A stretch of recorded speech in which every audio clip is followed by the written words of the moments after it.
welcome to Travel Bits. This is a show where I offer up my experience and travel and knowledge on travel subjects. I am your host, Bonnie Cordemanch of Bonnie's Travel, a small home-based travel agency right here in Seekonk. Last month I had a milestone birthday and my husband and I celebrated with a cruise. I chose a 7-night Western Caribbean cruise on the Norwegian Getaway, leaving out of Port of Miami. Instead of telling you all about that cruise, I chose 5 key bits of information that I learned and would like to pass on to you. So travel bit number 1 is Uber. It wasn't until we were in our hotel room in Fort Lauderdale that I had realized I had left behind an essential piece of my cruise wardrobe that I needed. So I searched the area of our hotel and found that there was a Target a few miles away.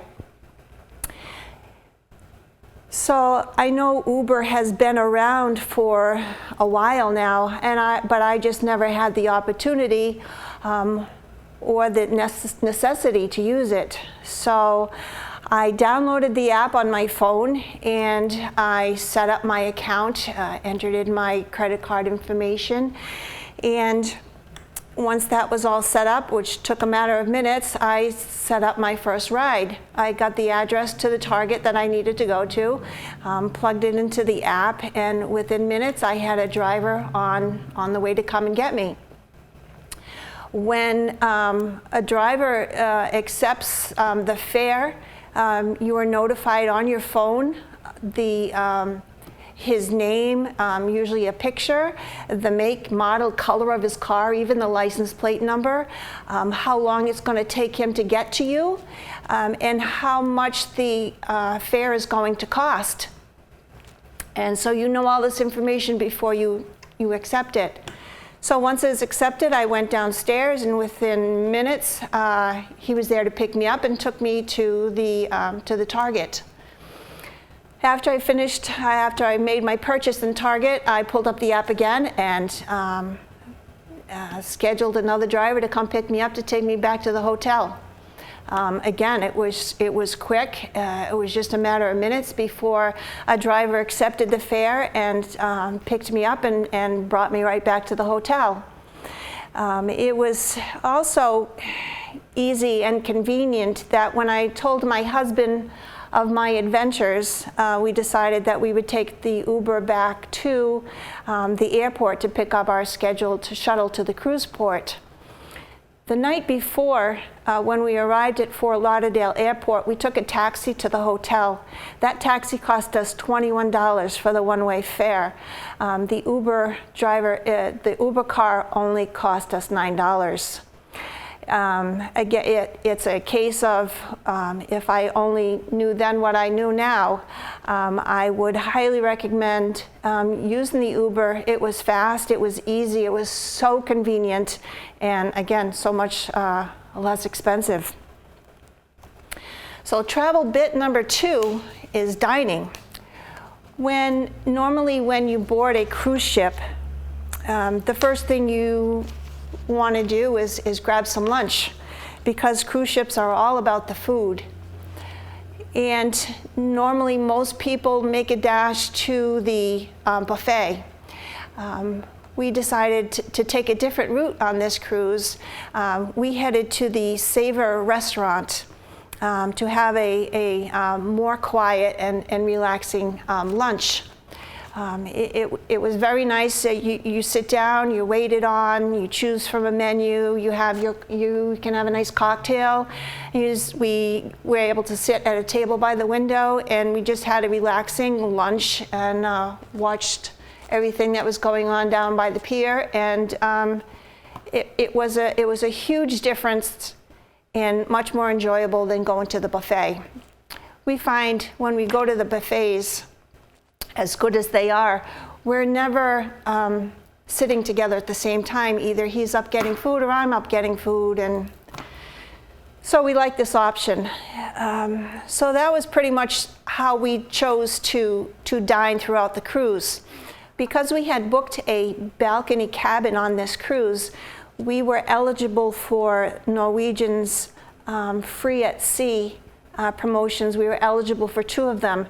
So besides the unlimited beverage package, I had chosen the specialty dining package, and that package allowed us to eat at 3 of their specialty restaurants. My advice is, if you're going with this option, and to make your reservations early. I did not, and so I was not able to get into all the restaurants at the times that I wanted to, but we did eat at Cagney's Steakhouse once, and twice we ate at La Cucina, which is their Italian restaurant. These dinners were more intimate. The service was a little bit better because the guest to server ratio was a lot lower. The food was very good, but I find the food very good everywhere on the ship. So as much as I enjoyed these meals, don't feel like you are missing out on anything if you don't eat in these specialty restaurants. If we did not have the package, we would have had to pay for these restaurants, and there's just so many free restaurants to eat on ship, so it's really not necessary. One night when we were dining at the Taste restaurant, the hostesses asked us if we wouldn't mind sharing our tables, so we said sure, why not? So they sat us at a table for 6, and in a short while we were joined by a young couple from Wisconsin, and by a grandmother and her granddaughter who were cruising together. And so it was a nice way to spend the meal chatting, learning a little bit about everybody's lives and what they were doing and seeing on the cruise ship, and it made for a nice time. So I would highly recommend doing something like this. So travel bit number 3, shows and seminars. On this cruise, we did not go to any of the shows in the main theater. They're very good, but we were looking for a more laid back and relaxing vacation. So we did go to Headliners Comedy Club twice.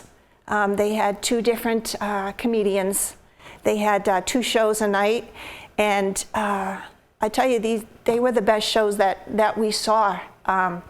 They were great. The guys were funny, and we had a really good time. So I would highly recommend them. The shows in the main theater are always great, and again, there's always something you can find to do on ship. With the seminars, they have them spaced out throughout the cruise. They are detoxing your body. It's a women's pampering session. There was a seminar on gemstones. But what I found out from attending these seminars is they're basically just a sales pitch. While you do learn a little bit, it's all about trying to sell you something. So I really wasn't aware of this going into it, so in case you weren't aware, there are better ways to spend your time on a cruise ship. Travel bit number 4, excursions. The last cruise that we went on, I did not plan any excursions. We just kind of winged it, and we were kind of familiar with our cruise stops anyways, so it was easy to do. On this cruise, we were going to places I had never been before, and I wanted to see a little bit more. So in my research on the different ports of call, there are so many things that you can see and do while you're on these islands or these ports of call that you need to take the time to research either on your own or with your travel agent what is it that you want to do and how much money you want to spend. The first excursion, our first port of call was Costa Maya, which was in Mexico. The excursion I bought was a resort day at Yaya Beach. And the excursion included, once we took the local shuttle to the resort, our excursion included the sun lounger and the umbrella. So we had plenty of shade. It also included unlimited drinks, unlimited snacks, and we brought our own snorkel equipment, so we pretty much just relaxed and swam and snorkeled. We also purchased a massage on the beach, which was very nice. And then we just grabbed a cab back to the ship. Our second port of call was Harvest Cay, and this is basically just a man-made area on the island of Belize. And this was something that we could just walk off the ship. They had this nice covered walkway to keep you out of the sun. And there was no charge for the sun lounges or the umbrellas. And again, there was food and drink available for purchase. And there were activities galore, water activities. There was zip lining. There was all kinds of things that you could participate in at a fee. But being the relaxing vacation mode that we were in, we just basically read our books and did some swimming and some snorkeling. Our next port of call was Roatan in Honduras. This excursion that I had chosen included the round-trip transportation to the Bananarama Beach Resort. Once we got there, it included this sun lounger with the umbrella. Beautiful, beautiful beach. The water was just so clear. There really wasn't too much to see as far as snorkeling in the area of the beach that we were at. I did hear in talking with others that you could walk further on down to the beach for better snorkeling, but we were having so much fun just relaxing and doing a whole lot of nothing that I didn't want to put in the effort. There was a bar for your beverages at the resort, and also a nice restaurant. And I had the best grilled fish sandwich, fresh fish sandwich that I've ever had. It was fabulous. And so that was pretty much our day there. And our last excursion was a trip it was in Cozumel, Mexico. And it was a trip to Playa Mia Beach. Again, this excursion included round-trip transportation back and forth from the ship, a sun lounger, and an umbrella. What I liked about this beach resort was out in the water, they had this large inflatable playground with slides and trampolines and an obstacle course. They provided life jackets, which were required in order to go out to the inflatable playground.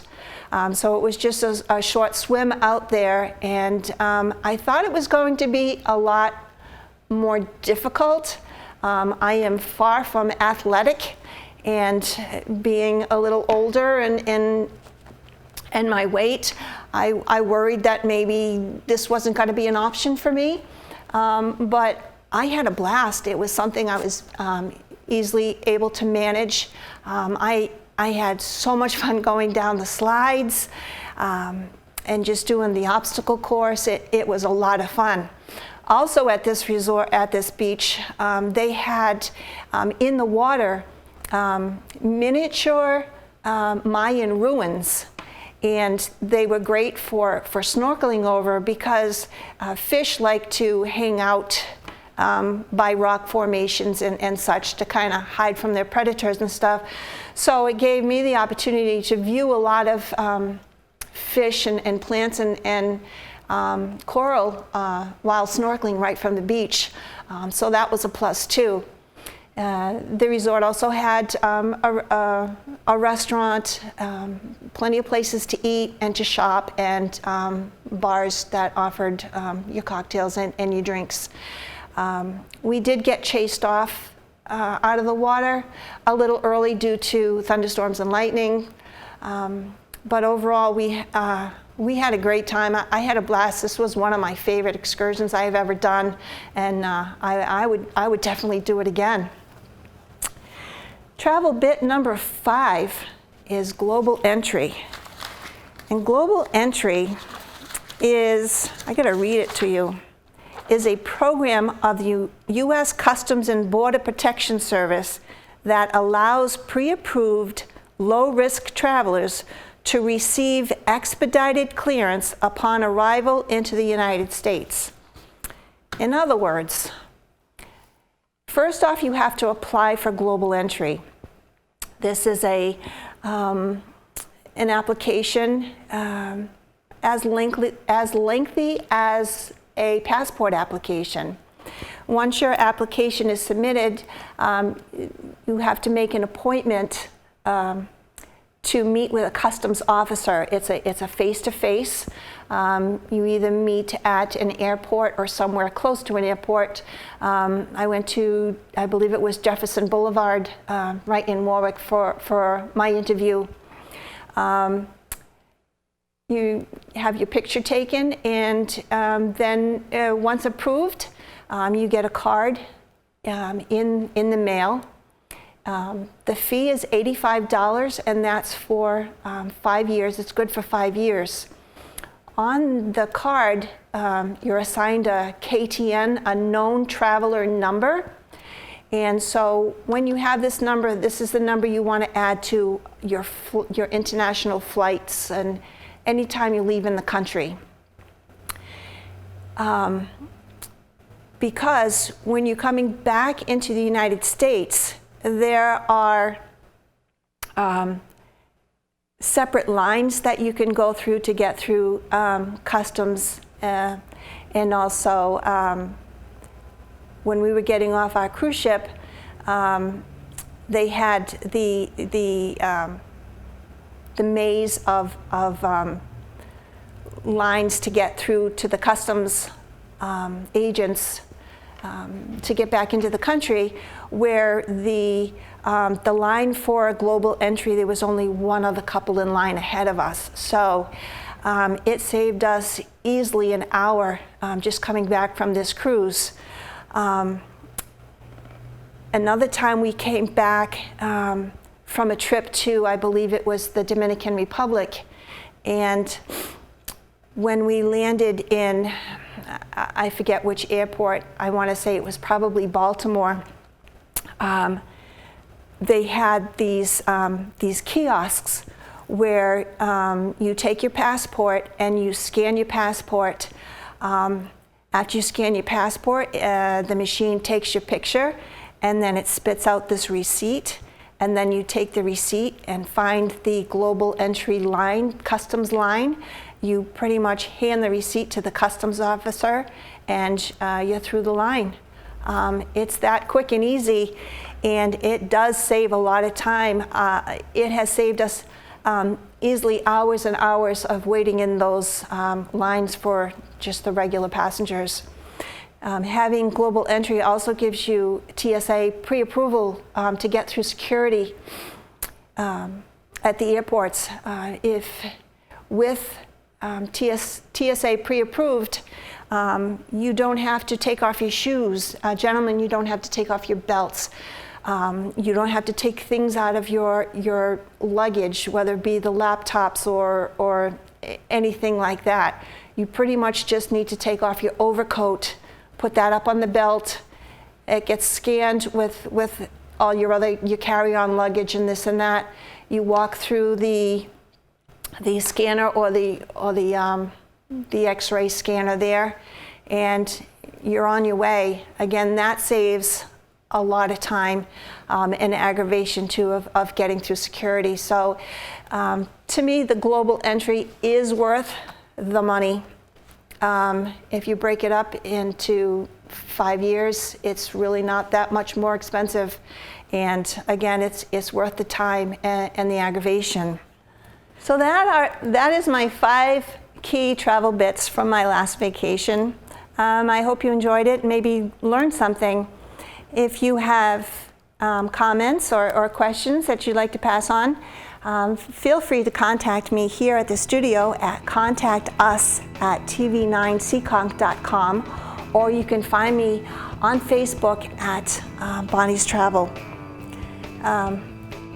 Thank you, and see you next time.